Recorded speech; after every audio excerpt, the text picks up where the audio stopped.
जय हिंद दोस्तों, मैं नवीन शर्मा आप सभी का स्वागत करता हूं। आशा करता हूं आप सब एकदम अच्छे हैं, एकदम बेहतरीन हैं।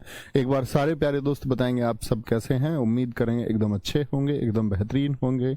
ओमवीर सिंह जी, अरविंद, रीना चौहान, राजपूत प्रवीण सिंह, सचिन वर्मा, हरवीर, पंकज, राज, विकास, सुनील, अंजलि, विश्वा, मोहम्मद सैफ, जगन्नाथ पांडे, कुमारी काजल, सुशील, सारे प्यारे दोस्तों को बहुत स्वागत है।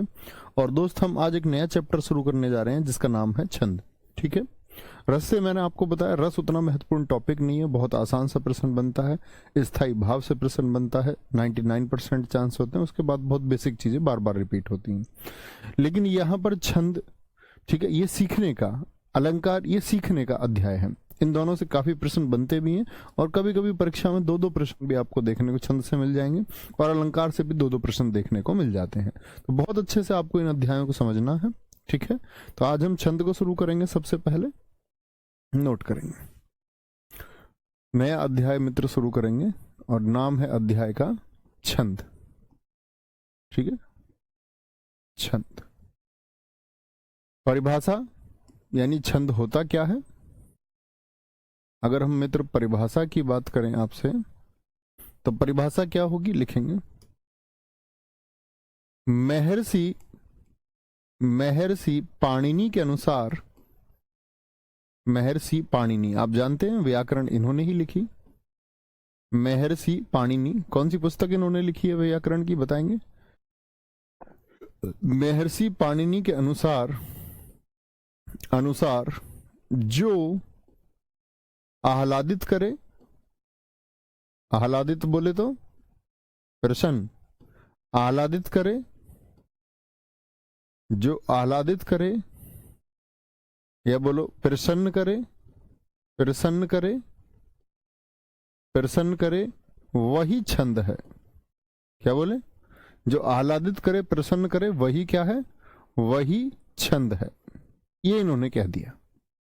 अब महर्षि पाणिनि जी दरअसल में दोस्त इन्होंने लिखा आपका अष्टाध्यायी को। अब अष्टाध्यायी को इन्होंने लिखा तो वो व्याकरण की प्रथम पुस्तक मानी गई है।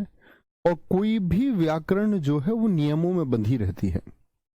जैसे आप ग्रामर देखते हैं, वहां भी सेट ऑफ रूल्स होते हैं, और हिंदी की व्याकरण के भी अपने नियम हैं। यानी कोई भी वाक्य, उसको लिखने का एक नियम होता है। हमने वाक्य में सीखा कि हम सबसे पहले वर्ण जानते हैं दोस्त, वर्ण से भी उसको हम आपका वर्गीकरण करके जानते हैं, स्वर और व्यंजन क्या होते हैं। तो स्वर और व्यंजन के सहयोग से हम कई बार शब्द निर्माण करते हैं। शब्द निर्माण करके हम क्या बनाते हैं मित्र, वाक्य बनाते हैं। और वाक्य किस प्रकार लिखना चाहिए उसके भी अपने गुण हैं, कि वह सार्थक होना चाहिए, शब्द क्रम होना चाहिए, एक निश्चित दूरी का पालन करना चाहिए। करते हैं कि नहीं? आप कहेंगे जी भैया। एक वाक्य जो होता है वह हमेशा एक नियमों में बंधा रहता है। तो वाक्य तो बात होती है गद्य की, जैसे राम बाजार जाता है, यह क्या है, यह गद्य है। लेकिन इसको यदि काव्य के रूप में लिखा जाए, यानी इसको कविता के रूप में लिखा जाए, या मैं कहूं इसको पद्य के रूप में लिखा जाए, तब क्या नियम नहीं होंगे दोस्त? नियम तब भी होंगे। और ये जो छंद है ये बेसिकली उसी काव्य के लिए है। छंद किसके लिए? ये काव्य में इस्तेमाल होने वाला एक आपका अगर बात करें अध्याय है। और वो क्या नियम होंगे, किन नियमों का पालन करके हम अपने काव्य को शुद्ध लिखेंगे। आप सोचिए, आपने एक बात सुनी होगी कि जैसे रामायण लिखी गई, तो रामायण जो लिखी गई है उसमें क्या है, उसकी पंक्तियों में क्या है? आप कहेंगे भैया चौपाई है। रामायण की पंक्तियों में चौपाई, यानी प्रत्येक पंक्ति में 16 मात्रा। आप सोच के देखिए और इमेजिन कीजिए ये कितना बड़ा कार्य है। आप कहेंगे भैया हम कोई शायरी लिखें, कोई कविता लिखें, हम जोड़ तोड़ के बना देते हैं, हम लोग तुकबंदी कर लेते हैं। तुकबंदी करनी बहुत आसान है। उसने मेरा दिल तोड़ा, फिर मैंने उसको घूसा मार के फोड़ा, तो ये तुकबंदी आसान है। ठीक है, तो आप क्या कहेंगे? समझ रहे हो ना, मतलब तुकबंदी आसान चीज है। लेकिन अब आपने जो बोला उसमें आपको मात्राएं भी, अब आप सोचेंगे भैया मात्रा तो सही नहीं है, मतलब 16 मात्रा ऊपर होनी चाहिए, 16 नीचे, हर पंक्ति में 16-16 मात्रा, तो कितने शब्द बदलने पड़े होंगे। और फिर शब्द बदल के भी सोचना वही है कि अर्थ ना बदले। सर थोड़ा साफ लिखा करें। ठीक है भाई साहब, थोड़ा साफ लिख देंगे। ऐसा लगता होगा दबा दबा सा, है ना? इसको पेन को पतला करना पड़ेगा, थोड़ा साफ लिख दी जाएगा फिर आपको। ठीक है, महर्षि पाणिनि के अनुसार क्या बोलेंगे? जो आह्लादित करे। मैं बोलता भी हूं दोस्त, साफ लिखने की क्या बात है? अच्छा, आप बोल के लिख नहीं पाते होंगे।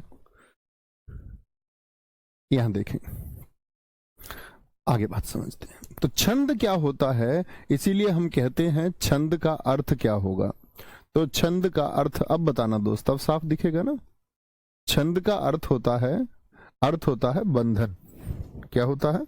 बंधन। बंधन, ठीक है। यानी कि प्रत्येक काव्य जो होगा या प्रत्येक पंक्ति कुछ नियमों में बंधी रहेगी, उसी को हम बंधन कहते हैं। और याद रख लेना, इसी में हम बोलते हैं छंद का सर्वप्रथम उल्लेख। छंद का सर्वप्रथम उल्लेख।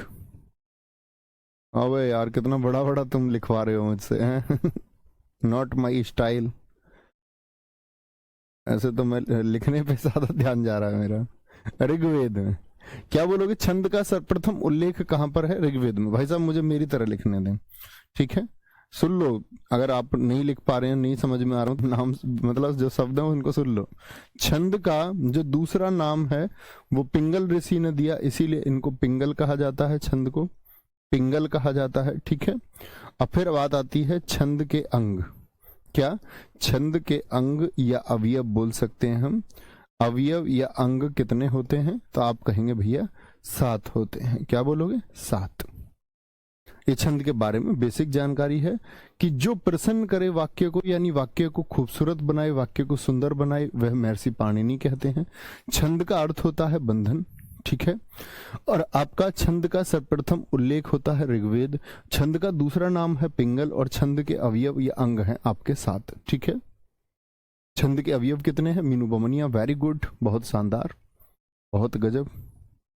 इतनी बात समझे? ये तो बेसिक जानकारी हुई किसके बारे में? छंद के बारे में। अब मैंने एक बात आपको बताई, छंद के अवयव कितने हैं, यानी अंग कितने हैं? छंद के 7 हैं, और 7 अंग ये हमको सबसे पहले पढ़ने हैं। नंबर 1 तो पढ़ेंगे आपका संख्या। पहला अवयव होता है संख्या यानी कि मात्रा। क्या होता है? संख्या यानी कि मात्रा आपका। दूसरा आपका क्या होता है? दूसरा होता है वर्ण, वर्ण होगा। तीसरा जो होगा आपका, तीसरा होगा गति, ठीक है। गति बोले तो लय को हम कहते हैं, लय। और चौथा हम बोलेंगे तो आपका यति। यति क्या होता है? रेस्ट होता है, विराम होता है, विराम। क्या होगा? विराम होगा। पांचवा इसका होगा आपका तुक। क्या बोलोगे? तुक होता है। छठा इसका होगा गण, और 7वां इसका होगा दोस्त आपका चरण या पाद। क्या बोलोगे? चरण या फिर पाद होगा। तो किसी भी छंद को अभी हम समझ रहे हैं, अभी हम बेसिक चीजों को जान रहे हैं, तो उसके बाद आप शायद ये शब्द या ये नाम आपको कठिन लग सकते हैं, लेकिन क्या बोलेंगे, थोड़ी देर में ही आप इनको जान जाएंगे। भैया पिंगल ऋषि है ना? जी हाँ, दरअसल में पिंगल ऋषि ने दोस्त पिंगल शास्त्र को लिखा, जिसको हम छंद शास्त्र के नाम से जानते हैं, इसीलिए छंद को हम पिंगल कहते हैं, ठीक है। पहले हिंदी को पढ़ लीजिए भाई। कुलदीप सिंह अच्छे छात्र का परिचय दें। स्टैटिक जी के पहले जो पढ़ रहे हैं उसको पढ़िए, जो पढ़ने आए हैं उसको पढ़िए। उसके लिए गाइड किया जाता है कौन आपको कहां से पढ़ना है। क्या बोलेंगे? छंद के अवयव, नहीं तो जो पढ़ रहे हैं वह भी नहीं पढ़ पाओगे और ध्यान कहीं और रहेगा। इसीलिए जिसको पढ़ते हैं उस पर फोकस किया करो। बोलेंगे भैया सबका उत्तर आना चाहिए, छंद के अवयव कितने होते हैं? तो आप कहेंगे छंद के अवयव रहे 7 जी। पहले तो सबसे पहले हम जानेंगे आपका संख्या यानी कि मात्रा को, फिर हम वर्ण को जानेंगे, इसमें से बहुत सारी चीजें आप जानते होंगे, गति और लय को जानेंगे, फिर हम विराम और आपका यानी यति को जानेंगे, फिर तुक को, फिर गण को, फिर चरण को हम जानेंगे, ठीक है। आगे तो इसीलिए प्लीज बहुत अच्छे छात्र आप बने। आप तो वैसे भी यार स्नातक परीक्षा पास किए हुए बच्चे, ग्रेजुएट हैं, तो कम से कम उतनी समझ आपकी होनी चाहिए। चलो मान के चलो एक 18 साल का बच्चा चंचल होता है, उससे उतनी उम्मीद नहीं रखती, नया नया कंपटीशन में आता, उसके दिमाग में तरह तरह के। आपको तो शांत होना चाहिए, एकदम एकदम शांत होके, ठीक है। पढ़ा करो, इधर उधर की बातें मत किया करो, एकदम शांत। और फोन को तुम्हें फोन दूर रखो, खुद से ऐसे रखो और पढ़ो। पेन और कॉपी आपके हाथ में होना चाहिए और कुछ नहीं। अपनी कॉपी पर करो जो करना है, लिखते रहते हो, कमेंट करते रहते हो, बुद्धू बच्चों की तरह आगे आएंगे। क्या बोलेंगे? सबसे पहले नंबर 1 हम पढ़ेंगे मात्रा। मात्रा जिसको मैंने नाम दिया संख्या। अब तुमसे कुछ पुराने में क्वेश्चन पूछना शुरू करूंगा तो उत्तर देना। उत्तर देने का मतलब कमेंट में उत्तर देना नहीं होता, इसका मतलब आप अपने मानसिक रूप से उस उत्तर को जान लें कि क्या है। मात्रा या संख्या बोलेंगे वर्णों और, लिखो जी, वर्णों और मात्राओं की गिनती को, वर्णों और मात्राओं की गिनती को, मात्राओं की गिनती को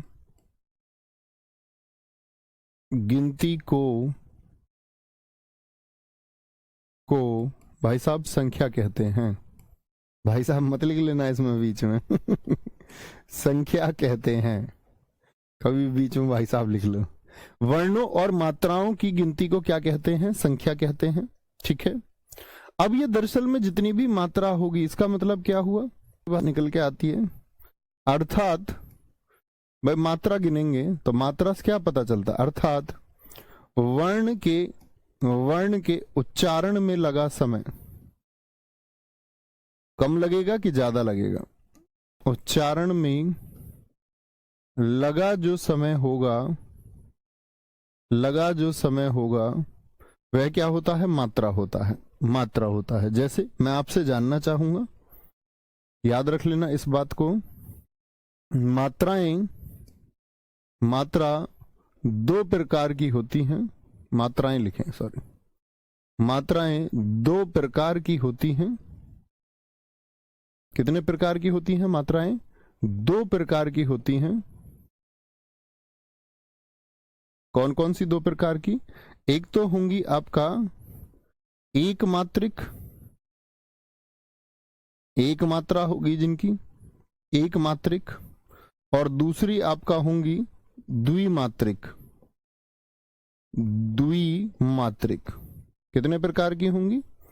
एक मात्रिक और द्विमात्रिक। अब बात आएगी जी एक मात्रा किनकी होगी, तो मैंने वर्णमाला में आपको ह्रस्व और दीर्घ वर्ण पढ़ाया था, एक बार उत्तर देंगे। ह्रस्व और दीर्घ वर्ण मैंने आपको दोस्त पढ़ाए थे, एक बार मैं आपसे उत्तर चाहूंगा कि ह्रस्व वर्ण कौन कौन से होते हैं। तो एक मात्रा किसकी होती है? आ, यानी कि जो छोटे स्वर हैं हमारे ई, ऊ, और छंद में पूरा काम मात्राओं का, और फिर मात्रिक छंद में, वार्णिक छंद में वर्ण की गिनती का सारा काम हमारा होगा। इसीलिए मैं आपसे पूछूं इन सब की कितनी मात्रा होती है, तो आपको हमेशा पता होना चाहिए कि लघु वर्ण की मात्रा कितनी होगी? 1 होगी। लघु वर्ण की मात्रा 1 होगी। नहीं जी मडरना जी, गलत किताब आपको पढ़ लिए हैं। और दीर्घ वर्ण है, और दीर्घ वर्ण कौन कौन से? आ, दीर्घ ई, दीर्घ ऊ, ए, दीर्घ ऐ, ओ और दीर्घ औ। कितने हो जाएंगे दोस्त आपका? 7 हो जाएंगे। कितने हो जाएंगे आपका? 7 दीर्घ वर्ण है, और 7 यदि दीर्घ वर्ण है दोस्त, तो उन सब की क्या बोलेंगे? मात्रा कितनी होंगी? 2 होंगी। क्या बोलेंगे? उन सब की मात्रा कितनी होंगी? 2 होंगी। मैंने आपको वर्णमाला में वार्णिक विच्छेद इसीलिए समझाया था और कहा था भाई साहब इसका इस्तेमाल हम जाकर के छंद में करेंगे। मुझे आप लोग बताइए, राम का वार्णिक विच्छेद आप क्या करेंगे? बताएं जरा। वार्णिक विच्छेद करिए राम शब्द का, तो आप कैसे बोलेंगे भैया? रा धन आ, और उम्मीद करूंगा हर एक हमारे सारे प्यारे छात्र जानते होंगे कि वार्णिक विच्छेद किस तरह से होगा। यही होगा ना मित्र। अब क्योंकि हम मात्राएं गिन रहे हैं, तो मात्रा का मतलब होता है स्वर। व्यंजनों की कभी मात्रा नहीं होती। जो बिल्कुल लिखना चाहते हैं इस बात को कहीं किनारे पर लिख लीजिए, व्यंजन की कोई मात्रा नहीं होती। मात्रा तो आपने हमेशा चढ़ी देखी होगी, तो किसकी? स्वर की। जैसे यहां पर देखो आप, मात्रा स्वर की होती है। जैसे अक्का, का में क्या है? ए शामिल होता है। की, तो ये मात्रा किसकी है? ये स्वर की मात्रा है। या मैं बोलूं कु लिखा हुआ है, तो ये किसकी मात्रा है दोस्त? स्वर की मात्रा है। या मैं बोलूं कृपा होता है आपका, तो स्वर की मात्रा होती है हमेशा। या देखिए ये किसकी मात्रा है? ये स्वर की मात्रा है। ये किसकी मात्रा? स्वर की मात्रा है। यहां पर हम बात करेंगे, ये मात्रा किसकी आई है? स्वर की है। और मात्रा ऐसा नहीं कि चढ़ेगी, ये मात्रा ही है स्वर भी। के ये क्या है, ये स्वर की मात्रा है। कै क्या है, ये स्वर की मात्रा है मित्र। ये क्या है, कौ, ये स्वर की मात्रा है। और मैं बोलूं कौ, ये क्या है, औ लगा हुआ है तो स्वर की मात्रा है। इतना तो सब लोग समझते हैं ना, इतना तो सब भाई साहब बोलो भी भाई समझते हैं ना, इतना तो सब। यहां पर देखिए तो वर्ण की तो कोई, व्यंजन की तो कोई क्या बोलोगे मात्रा होगी ही नहीं, तो व्यंजन से मतलब नहीं। ये कैसा वर्ण है, दीर्घ वर्ण, तो इसकी कितनी मात्रा होंगी बोलेंगे, कितनी मात्रा आनी चाहिए, 2 मात्रा आनी चाहिए। इसकी कितनी मात्रा आनी चाहिए, 1 मात्रा आनी चाहिए। बड़ी कॉमन सी और साधारण सी बात है दोस्त, कोई परेशानी तो इसमें आनी तो किसी मेरे भाई को नहीं कि व्यंजन की तो कोई मात्रा होती नहीं, तो रे व्यंजन मैं व्यंजन, ठीक है। और आ 2 वर्ण है, दीर्घ वर्ण है, और ए क्या है, एक लघु वर्ण है। ये मैंने आपको यहां बता दिया, कोई दिक्कत कोई परेशानी। आगे आए, चलो भाई बोलेंगे भाई बहुत बढ़िया बहुत शानदार सर जी, री तो कांस्टेंट है। कांस्टेंट है मतलब तुम नई परिभाषा एक लेकर के आए हो हिंदी में कि री कांस्टेंट है। सब कुछ जानेंगे हम धीरे धीरे, अभी मात्रा हमने जानी है, ठीक है। अभी क्रम से चलिए, चैप्टर के बाद में सोचा करो कि कंफ्यूजन क्या रहा, चैप्टर के बाद में सोचा करो इस बात को। बीच चैप्टर में ये ना सोचें कि भैया अभी क्या ये क्या होगा या क्या हम पढ़ रहे हैं, ठीक है। पहले जान लीजिए सारे को, फिर हम करते हैं वर्ण को। वर्ण होता क्या है, वर्ण पढ़ेंगे जी। छंद में याद रख लेना, छंद में प्रयुक्त, छंद में जो प्रयुक्त आप लोगों ने स्वर किए, क्या बोलोगे, छंद में प्रयुक्त मात्रा, जैसे हमने ऊपर की, एक स्वर या द्विस्वर होगी, एक स्वर या द्विस्वर होगी, द्विस्वर, द्विस्वर होगी। इस बात का क्या मतलब है जी, देखें जरा ध्यान से। जैसे मैं आपसे कह दूं कि जो ए ई, तो यहां तो मात्रा गिन ली हमने कि 1 होगी या 2 होगी। अब हम बात करें वर्णों से, तो लघु वर्ण कौन कौन से मैंने आपको बताए, लघु वर्ण इनकी मात्रा की बात करेंगे। लघु वर्ण कौन कौन से मैंने आपको बताए दोस्त, आ, ई, उ और मित्र आपका री।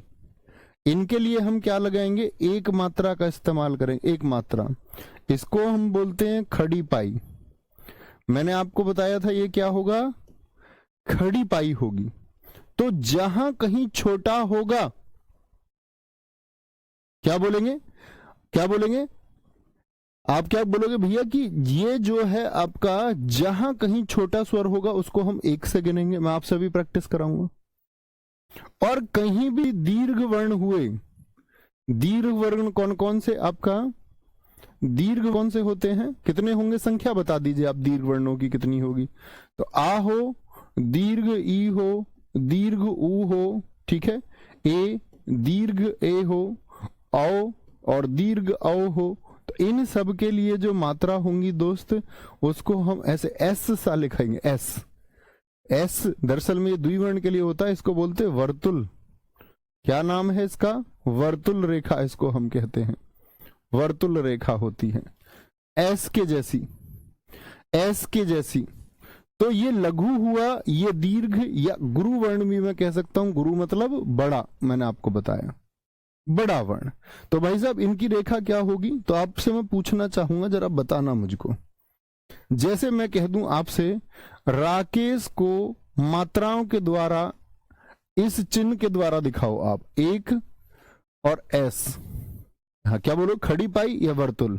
तो राकेश को दिखाना कैसे दिखाओगे, दिखा सकते हो क्या, आप बोलोगे भैया मैं तो इसका वार्णिक विच्छेद कर लूंगा, रे आ, फिर कै के साथ में क्या है आपका, बोलो भैया, कै के साथ में जी मेरा एक ए है, और फिर स है, और स में भैया ए होगा, ये सब जानते हैं। अच्छा इसके लिए क्या रेखा इस्तेमाल होगी कोई, आप बोलेंगे व्यंजन के लिए तो कोई रेखा वर्ण में इस्तेमाल नहीं होगी, इसका तो कोई अर्थ ही ना बचा अब। तो आ के लिए क्या होगा, दीर्घ वर्ण है 2, ए के लिए क्या होगा 2, और दोस्त आपका ए के लिए क्या इस्तेमाल होगा, बोलो, इसके लिए भी 2, और ए के लिए क्या इस्तेमाल होगा 1। तो कितना आया, 2 2 1, कितना आया बोले एक बार, 2 2 1। क्या बोलेंगे? 2 2 1। आप इसको कमेंट सेक्शन में ऐसे लिख सकते हो, 2 2 1, 2 2 1। अच्छा, मैं आपसे पूछूंगा अभी, मुझे बताओ आप वृक्ष में बताएं। अभी हम प्रैक्टिस करेंगे, अभी जस्ट कॉमन बातें, अभी सारी प्रैक्टिस हम करेंगे, एक एक शब्द, बहुत सारी चीजें मैं इसमें आपको सिखाऊंगा। वृक्ष जरा करे, इसमें मुझे सूत्र लिख के बताएं कि भैया मात्रा कितनी आएंगी। 1 1 2 2 1 1 2 1 1 2, क्या आएगा? लिखेंगे। तो आप कहेंगे भैया वी है, वृक्ष होता, वृक्ष, तो इसमें क्या है? री है। और फिर आता है आपका कशा बोलेंगे तो आपका क्या आएगा भैया? का धन शा। अभी काशा में तुम कंफ्यूज हो जाओगे कि आपको अभी मैं पहले आधा वर्ण और दुगना वर्ण सिखाऊंगा। पहले आधा तुम यहाँ बताओगे, तो पहले तुमको सिखाना जरूरी है कि पहले आधा आएगा या बाद में आधा आएगा। पहले वो सिखाऊंगा, वृक्ष तब सिखाऊंगा। अभी साधारण मात्राएं तुमसे पूछ लूंगा एक बार, अभी यहाँ शोर मचाने लग जाओ, तुम्हारा कुछ भरोसा नहीं। ठीक है, मुझे ये बताइए सूरज में मात्राएं गिन के बताइए, सूरज में, क्योंकि अभी आधा पहले सिखाऊं तो तब वो पूछूं तो जब ज्यादा अच्छा रहेगा। नहीं तो आपको पता होना चाहिए वृक्ष में क्या होगा भैया? री एक मात्रा होगी, का शा आ, का 6 क्षत्रिय कैसे बनेगा? का शा आ, तो एक मात्रा वहां पर आएगी, तो एक और एक मात्रा होंगे। लेकिन जो आधे का नियम जानते वो जानते कि ऐसे नहीं होगा। ठीक है, अभी आधे का नियम आपको सिखाएंगे, तब बात करेंगे। सूरज का बताओ मुझको, तो स में क्या है? अब तुम धीरे धीरे क्या प्रैक्टिस हो जाएगी कि तुम बार बार वर्ण नहीं लिखोगे, अब तुम पहचान जाओगे। सा में एक दीर्घ है तो उसका 2 हो गया, रे में एक ए आएगा तो उसका 1 हो जाएगा, और जय में एक आएगा उसका 1 आप कर देंगे जी, उसका 1 आप कर देंगे। मोहिनी में बताइए, मोहिनी में क्या होगा? मोहिनी में तो क्या बोलेंगे आप? भाई सूरज में ऐसी तो करोगे, सा दीर्घ उ रा, और आपका फिर आ आएगा, और फिर जा, और जय में फिर ए आएगा। यही तो करेंगे मित्र। तो ये क्या होगा आपका? बोलेंगे इसको क्या बोलेंगे आप? इसको आप बोलेंगे भैया वर्तुल हो गया, दीर्घ है, ये आपका क्या हो गया? 1, ये 1 हो गया। मोहिनी को कहेंगे आप करें इस तरह से, तो मोहिनी आप कहेंगे 2, यहां पर लघु ई मात्रा 1, यहां पर दीर्घ मात्रा तो यहां पर 2। आप करके देख लीजिए, तो क्या बोलोगे? माँ धन ओ की कितनी मात्राएं होंगी? 2। ठीक है, हा में क्या आएगा आपका? लघु ई, मात्रा कितनी होगी दोस्त आपका? भैया लघु हो जाएगी। यहां पर आपका दीर्घ ई आया तो यहां पर मात्रा कितनी हो जाएंगी? तो 2 हो जाएंगी। ठीक है, एक कॉमन सी बात हुई, इतनी छोटी सी बात मेरी समझ में आई आप लोगों को अभी या नहीं? क्योंकि अभी हम बात कर रहे हैं एक स्वर और द्विस्वर की, तो जो छोटी मात्राएं उनके लिए 1 लगेगा, जो बड़ी मात्राएं होंगी एक कॉमन सी। दूसरा जो मैंने आपको बताया अवयव समझ में आया कि किस तरह से हम मात्रा का प्रयोग करेंगे? बोले जी हाँ या ना? चलो तीसरे की तरफ चलते हैं। और तीसरा हमारा अवयव मैंने आपको बताया गति। Sorry, board not working. क्या बोलेंगे? तीसरा मैंने आपको बताया गति। गति को मैंने कहा लय। तो परिभाषा क्या बनी कि छंद को पढ़ते समय, भाई आप पढ़ेंगे ना, आप लोग हनुमान चालीसा पढ़ते होंगे, जय हनुमान ज्ञान गुण सागर जय कपीस तिहु लोक उजागर। क्या बोलेंगे आपका? छंद को पढ़ने में जो लय उत्पन्न हो, लय एक लय उत्पन्न हो जाती है, लय उत्पन्न हो जाती है। बोल के देखो एक बार, एक लय में आप बोलेंगे जय हनुमान ज्ञान गुण सागर जय कपीस तिहु लोक उजागर रामदूत अतुलित बंदनामा अजनी पुत्र पवन सुतनामा महावीर विक्रम बजरंगी कुमति निवार सुमत के संगी कंचन विरन विराज सुएसा कानन कुंडल कुंचित कैसा हाथ वज्र ओ ध्वजा विराजे कांधे मूज जने उसाजे शंकर सुवन केसरी बंदन। तो आप इसको बोलेंगे, एक लय आपके अंदर पैदा होगी, अंत तक पैदा होगी या नहीं? तो आप कभी भी छंद को जब पढ़ें तो जो लय उत्पन्न हो जाती है उसी को हम क्या कहते हैं? उसी को हम गति कहते हैं। ठीक है, उसी को हम गति कहते हैं। जो लय उत्पन्न होती है या जो निरंतरता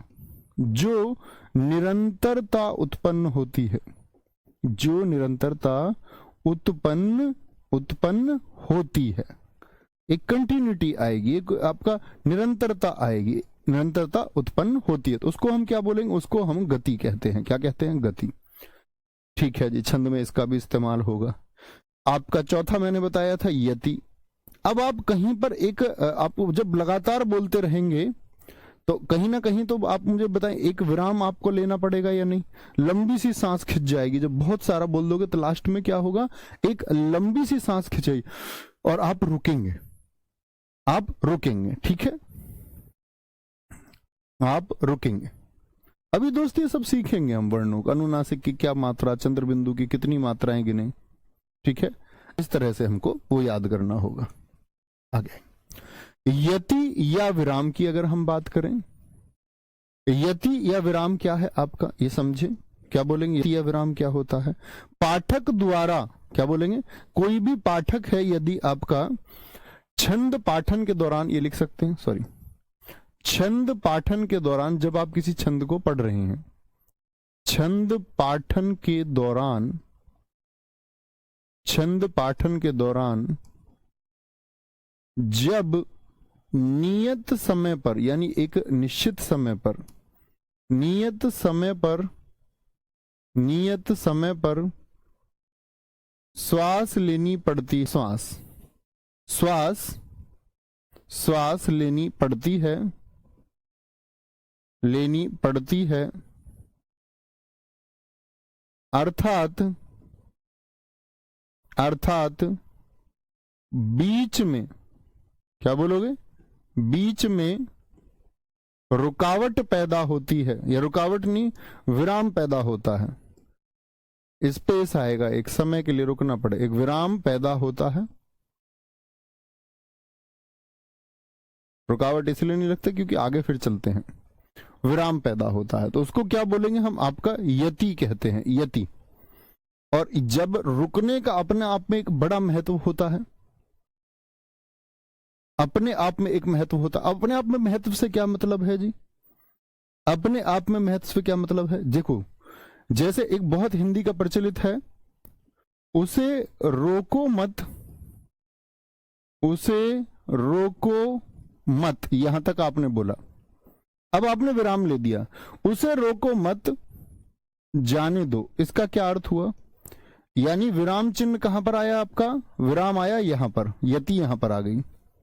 लेकिन मैं बोल दूं उसे, और मैं विराम ले दूं यहां पर, सांस में यहां पर ले दूं, उसे रोको मत जाने दो, मत जाने दो, क्या दोनों का अर्थ बदलेगा या नहीं, हाँ या ना? ध्यान से देखिए, तो आप वाक्य में श्वास कहां ले लेते हैं, विराम या यति कहां होती है, क्या बोलेंगे, विराम या यति कहां पर होती है, तो आप कहेंगे भैया उसे रोको मत जाने दो। तो इस यहां पर क्या बात हुई कि उसको रोकना नहीं है, जाने देना है, और यहां मैंने विराम ले दिया, यहां उसे रोको मत जाने दो, तो यहां कह रहा कि रोक लो, और वहां जाने की बात थी। बहुत बढ़िया, ये अभी सीखेंगे गोविंद जी, अभी हम वर्णों को सीखेंगे तब सीखेंगे, अभी उसका कोई वर्णन नहीं आ सकता है। बहुत बढ़िया खान आर्यन जी, एकदम ठीक लिखा है आपने, वेरी गुड ऋतिक, बहुत शाबाश। तो बात समझे, तो लय जो है वो आपका क्या है, गति है, और जो विराम आ जाए वो क्या होगी, वो यति होगी, वो क्या हो जाएगी आपकी, यति हो जाएगी, ठीक है। यानी कि जब हम कहीं रुकेंगे तो उसको हम क्या कहेंगे, यति कहेंगे। इसके बाद में आपका आता है, इसके बाद में आपका आता है तुक या ताल, तुक या आपका ताल। तुक से मतलब होता है कि आप जब किसी चीज को पढ़े तो एक तुकबंदी पैदा हो, तुक या ताल बोलेंगे, छंद के अंतिम शब्दों में, अंतिम शब्दों में, अंतिम शब्दों में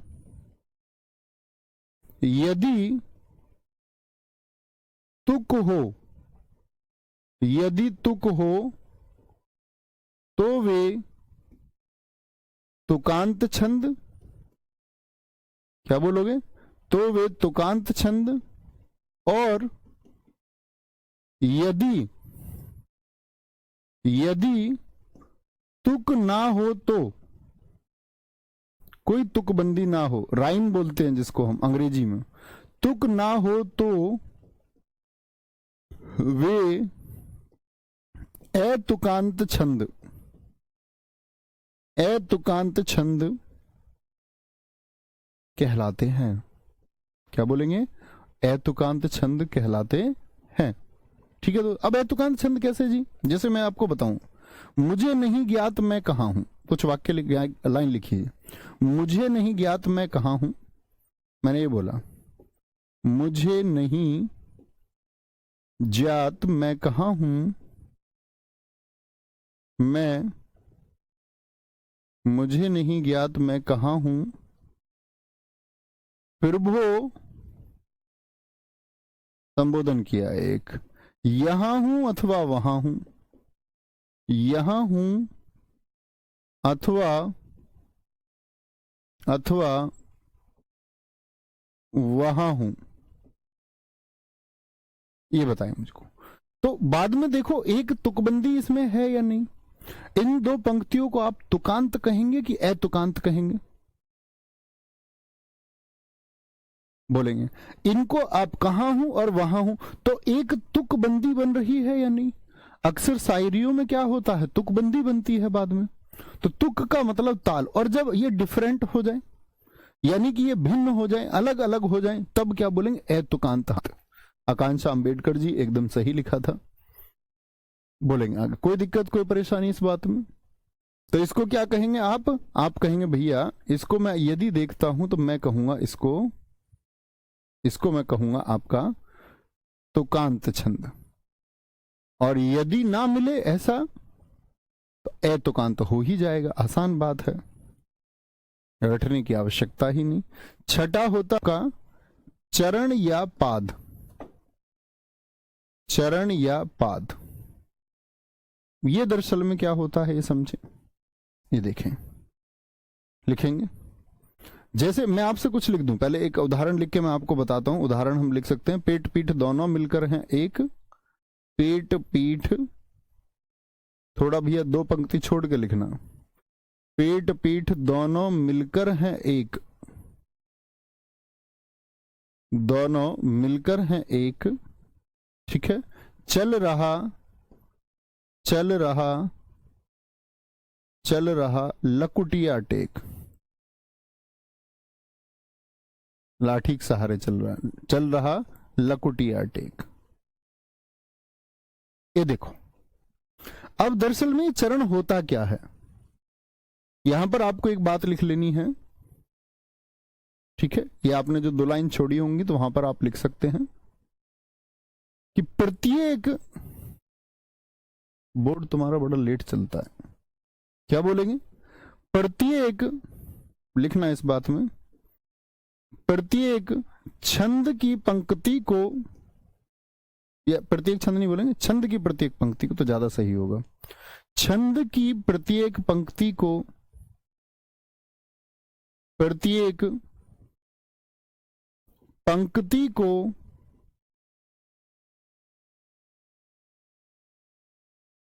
प्रत्येक पंक्ति को सॉरी प्रत्येक पंक्ति को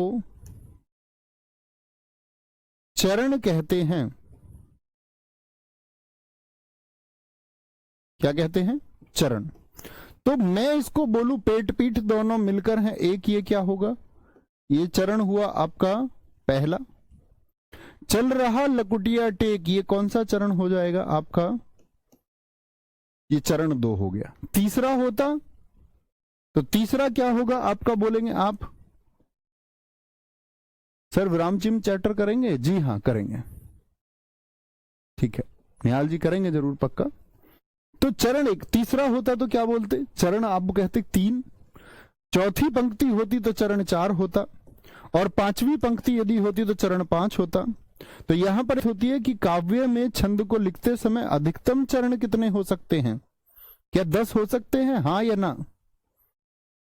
10 हो सकते हैं। तो आप कहेंगे अधिकतम चरण जी 6 हो सकते हैं छंद शास्त्र के अनुसार, और न्यूनतम चरण जो होंगे वो 2 होंगे। इनसे कम चरण आपको कभी परीक्षा में नहीं मिलते, और ना होते। परीक्षा में क्यों मिलेंगे? तो आप कहेंगे भैया अधिकतम चरण 6 हो सकते हैं, और न्यूनतम चरण कितने होंगे? वो 2 होंगे। क्या होंगे?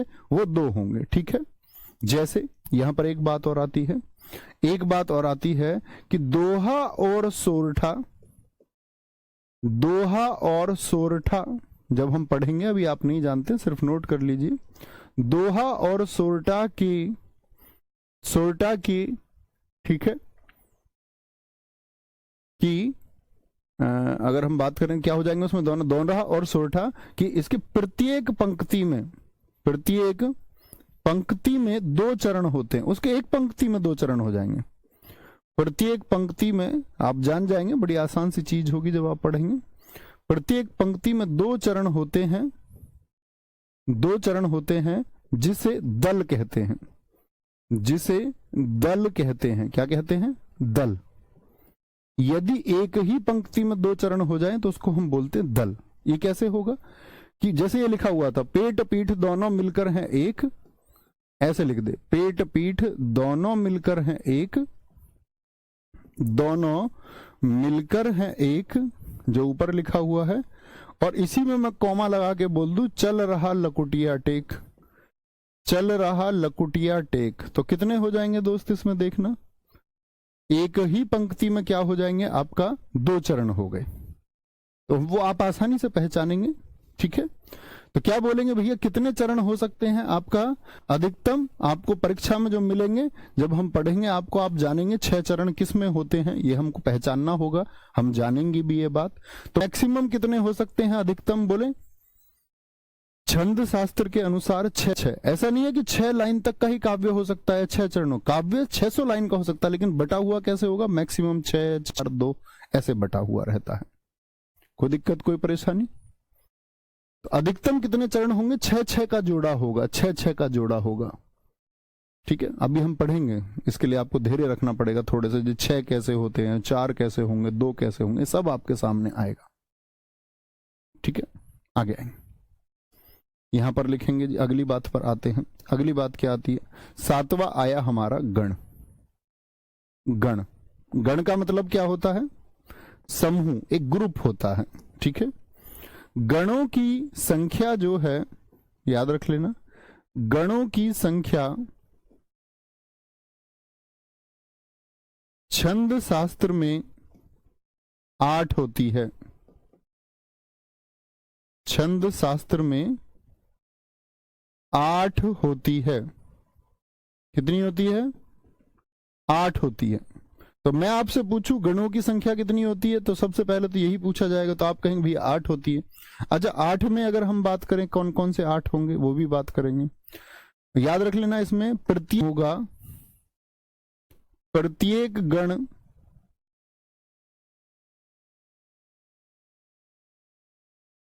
तीन अक्षर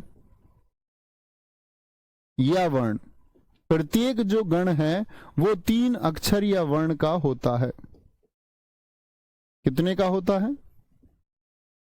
जो गण होंगी उनकी संख्या 8 है। कैसे 8 है वो देखेंगे, अभी आगे आएंगे। प्रकाश यादव जी, दोस्त मैं आपका पिन कोड या किताबों के सॉल्यूशन के लिए नहीं हूं, मैं आपको पढ़ाने के लिए हूं। उसके लिए कॉलिंग टीम के पास फोन करो। कैसे आपका ऑर्डर बता सकता हूं कहां नहीं है? मैं ऑर्डर बता पाऊंगा कि आप ही सोचे, फिर मैं कैसे पढ़ा पाऊंगा? अगर मैं ऑर्डर बताऊंगा आपका ऑर्डर कहाँ है, कैसे है, अब मैं आपसे पूछूं, फिर मैं आपसे संवाद करूं कि भैया आपका ऑर्डर कहाँ फंस गया है, या मैं आपको अपना फोन नंबर दूं यहाँ लाइव क्लास में, है ना? ऐसा नहीं, उसके लिए कॉलिंग टीम आपके पास है। ठीक है, वो इतने सारे लोग, 60-70 लोग किस लिए? वो आपके सॉल्यूशंस के लिए हैं। फोन किया करो उनको, व्हाट्सएप पे मैसेज डाल दो, फोन नहीं लगता है तो रिप्लाई आएगा, 100% श्योर आएगा। तो बात कर रहे हैं हम गणों की, तो क्या बोलेंगे? गण भैया क्या होता है आपका? गणों की संख्या छंद शास्त्र में 8 होती है। भैया इस बात को थोड़ा सा समझाएं, ये बात समझ में नहीं आई। याद रख लेना, यहां पर एक सूत्र याद रखिए, एक सूत्र याद आता है गणों को याद रखने के लिए। ठीक है, क्या बोलोगे? गणों को याद रखने का सूत्र, ऐसे लिख सकते हैं आप। गणों को याद रखने का सूत्र, जो पुराने साथी होंगे वो सब जानते होंगे। गणों को याद रखने का एक ही सूत्र है और उसका नाम है क्या? यमाता। यमाता ऐसे लिख लो उसको, राज भान सलगा। यमाता राजभान सलगा, और ये आपके एक बच्चे के नब्ज में बसा हुआ होना चाहिए। यमाता राजभान सलगा, क्या बोलोगे? यमाता राजभान सलगा। देखो जी कैसे, मैंने बोला कि 8 गण होते हैं। 8 गण से क्या मतलब है आप लोग बताएंगे। तो पहले से शुरू कीजिए, और मैंने कहा प्रत्येक गण में 3 अक्षर होते, 3 अक्षर जरा गिने। तो एक मात्रा नहीं लेनी है, 3 अक्षर लेने हैं। मां, एक अक्षर मैं हो गया और एक अक्षर हो गया ता। तो पहला क्या बन गया आपका, पहले को हम बोलते हैं आपका यमाता। 3 का जोड़ा लेना भैया बस, यमाता। और किससे शुरू हुआ यमाता, देखना जरा। यमाता, ये की कितनी मात्रा होंगी, तो आप ऐसे भी कर सकते हैं इसको, ये धन ए। आएगा ये में ए या नहीं आएगा दोस्त बताओ, हाँ या ना? मां में क्या आएगा आपका, मां में आपका भैया आ आएगा। बोलो भैया आएगा या नहीं? तय में भैया आ आएगा या नहीं आएगा? आए दोस्त। मात्राएं कितनी बनी? व्यंजन की तो मात्रा होती नहीं, व्यंजन की तो मात्रा होती नहीं, ए की एक मात्रा होती है। कितनी? ए की एक मात्रा। आ की कितनी मात्राएं बताई आपको? 2। ठीक है, ये भी बात खत्म। इस आ की कितनी मात्राएं होंगी? 2। तो क्या बोलोगे, यमाता जो होता है किससे शुरू हुआ था? ये से, और जिस अक्षर से या जिस वर्ण से शुरू हो उसी को हम गण कहते हैं, और ये यगण होता है। तो ना जाने कितनी बार हिंदी भाषा में पूछा जाता है यगण में मात्राओं का प्रारूप क्या होता है? आप कहेंगे 1 2 2, 1 2 2, 1 2 2। इनका प्रयोग क्या होगा वो भी मैं आपको सिखाऊंगा, अभी सिर्फ जाने। तो हमने किससे शुरू किया था दोस्त, आपका बताएंगे? ये से ले लिया हमने, तो ये से यगण हो गया। अगला शुरू कीजिए। अगला कहां से शुरू करेंगे मित्र बताएं जरा, अगला कहां से शुरू करेंगे? ये से तो शुरू कर दिया, अब मैं से शुरू करेंगे। तो मैं से 3 अगर लेना है तो मात्राओं को मत देखना, मा ता रा, मा तारा कहां तक जाएगा? दूसरा आएगा आपका मातारा। अब आसान हो जानी चाहिए चीजें आपके लिए, ठीक है, क्योंकि वार्णिक विच्छेद में आपको सिखा चुका। तो आप क्या बोलेंगे, अब मैं सीधे लिख दूं? सीधे लिख दूं भाई। मातारा में क्या आएगा? मां में आ आएगा, 2 2 2। इनकी आवश्यकता पड़ेगी बच्चे उत्तर देने में, परीक्षा में सीधे सीधे प्रश्न आएगा। क्या बोलेंगे आप इसको? मैं से शुरू हुआ तो ये मगण होगा। क्या बोलेंगे इसको? हम इसको मित्र हम मगण कहेंगे, मगण। जी हाँ, 12वीं में होता है, ठीक है। अच्छा जी, तीसरे की बात करें, तीसरा किससे शुरू करेंगे? अब आप बोलोगे तीसरा शुरू करूंगा भैया मैं। तो देखो, अगर जहां शुरू कर रहे हो, अगर साथ में स्वर है तो स्वर तक लीजिए। अब यहां स्वर नहीं है, जय में, रे में तो स्वर था, तो वो रे के साथ है तो हमने उसको लिया। अब लेंगे हम तय से, तो क्या आएगा? ताराज। मात्राएं आप बताइए, आएगा ताराज या नहीं? ताराज, ता से ले लिया हमने भैया, ये ता से ले लिया। अब कहां से शुरू करें? रा से। तो रा से क्या आएगा? बोलो, रा से क्या आएगा? रा, क्योंकि स्वर को छोड़ नहीं सकते। राजभा, बोलो भैया, राजभा। राजभा, रा से हमने ले लिया, तो रा के बाद में क्या आएगा? जा से जबान। देखो भाई, रा से हमने ले लिया, अब क्या आएगा? अब जैसे आएगा। तो जैसे 3 अगले कौन से होंगे? जय भय ने, तो जबान। अच्छा भैया, जय ले लिया, अब किससे आएगा? भय से। तो भय से आप बताइए क्या बनेगा? सारे दोस्तों का उत्तर चाहता हूं। भय से क्या बोलोगे? तो आप बोलेंगे अगले 3 बनेगा, भा से भानस, भा से भानस बनेगा। अच्छा, भा ले लिया आपने, अब आएगा ना, तो भैया 7वां कौन सा बनेगा? तो आप कहेंगे भैया ना सा ला बन जाएगा, नशल। और आपका भैया नस्ल बन गया, और नस्ल के बाद में अब कहां से? सा से शुरू करेंगे, तो अब खत्म ही हो जाएगा। सा से शुरू करेंगे तो सलगा बनेगा, सलगा, सलगा। और अब स के बाद ले से शुरू करेंगे तो 3 मिलेंगे नहीं। इसीलिए हिंदी भाषा में जो छंद है उसमें का 8 होते हैं क्या? आपके गण। और गण को याद करने का सूत्र क्या है? ये बनाया हुआ सूत्र है ये, ठीक है, ये हिंदी भाषा का बना हुआ सूत्र है। तो फिर से एक बार मैं रिपीट करूंगा, बहुत ध्यान से सुनना। हालांकि बहुत बेसिक चीज है, जिसका ध्यान इधर उधर हो उसी को समझ में आया होगा, बाकी समझेंगे एक बार और, क्योंकि इसकी हमको आवश्यकता होगी।